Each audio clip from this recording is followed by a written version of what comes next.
तो स्वागत है आपका चैनल 5 के इस नए एपिसोड में।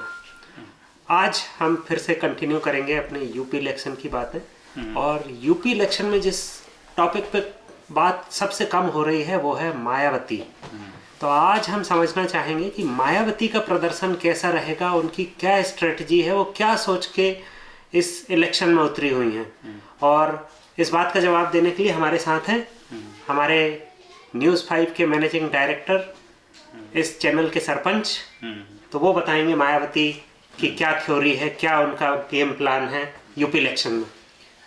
हाँ, तो ऐसा है, मायावती राजनीति की प्रखंड विद्वान हैं और उन्होंने 16वीं शताब्दी के राजनीतिक विचारक मैकियावेली की थ्योरी का अनुसरण किया है।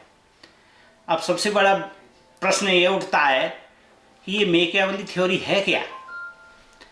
मैकियावेली थ्योरी उस टाइम में राजाओं के शासनकाल में उत्पन्न हुई थी, जो ये कहती थी कि अपने दुश्मन को हराने के लिए, जो कि सबसे बड़ा दुश्मन है, उसको हराने के लिए अपना नुकसान भी करना पड़े तो किया जाए। जैसे कि राजा की सत्ता को खतरा पैदा होता है और उसके बेटे के द्वारा ही, तो राजा को उसने निर्देश दिया था कि वो शेर को छोड़ दे जिससे कि अपने पुत्र को खा जाए। इसको आम सरल भाषा में ये कहा जा सकता है कि गांव में लोग कह देते हैं कि मेरी दीवार चाहे गिर जाए लेकिन दूसरे की बकरियां मर जाएं। बहुत बढ़िया। हाँ, तो इस विचार की प्रेरणा स्रोत हैं वो, और उन्होंने अंदरूनी बीजेपी को फायदा पहुंचाने में इस थ्योरी का प्रयोग किया है। इस थ्योरी के हिसाब से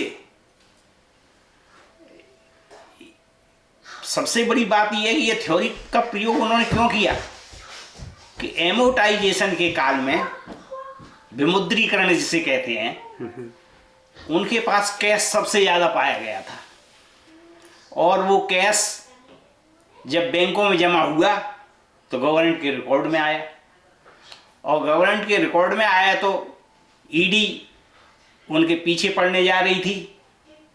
तो बीजेपी सरकार ने कहा कि हम इसका समय पे आने पर सदुपयोग करेंगे। तो इससे मायावती सचेत हो गई और उन्होंने अपनी इस नीति का प्रयोग किया। इस नीति का प्रभाव देखने में तो पता नहीं चलता, लेकिन व्यापक रूप से इसका प्रभाव पड़ेगा।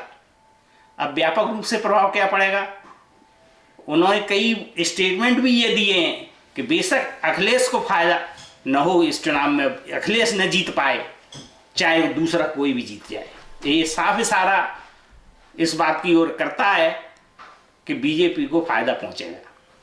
और चुनावी गणित के अनुसार अगर इस थ्योरी से हिसाब लगाया जाए तो बीजेपी को पहले 325 सीटें मिली थी, और अगर ये थ्योरी सक्सेसफुल होती है तो ये संभावना है कि बीजेपी को 350 सीटें भी मिल जाएं। तो कुल मिला के ये है कि बीजेपी और बसपा साथ साथ चुनाव लड़ रहे हैं। वैसे भी आपकी बातों में बिल्कुल सही बात आपने बोली कि इनके पास बसपा जो है दूसरे नंबर की सबसे अमीर पार्टी है। हाँ, तो पैसा कहाँ से आया? हाँ। तो इससे बचने के लिए उन्होंने इस थ्योरी का प्रयोग किया है और वो काफ़ी सफल दिखाई दे रही हैं इसमें, और इससे बीजेपी को बहुत फायदा होगा। लेकिन हर संभावना का अंत तो जब ही होता है जब चुनाव का परिणाम आता है, और वो 10 मार्च को होगा, और 10 मार्च को पता चल जाएगा कि बीजेपी को कितनी सीटें मिलती हैं। चलिए, धन्यवाद आपका ये जानकारी शेयर करने के लिए। तो बने रहिए हमारे साथ। हाँ, यूपी और देश दुनिया की बाकी खबरें आपके सामने आती रहेंगी। धन्यवाद।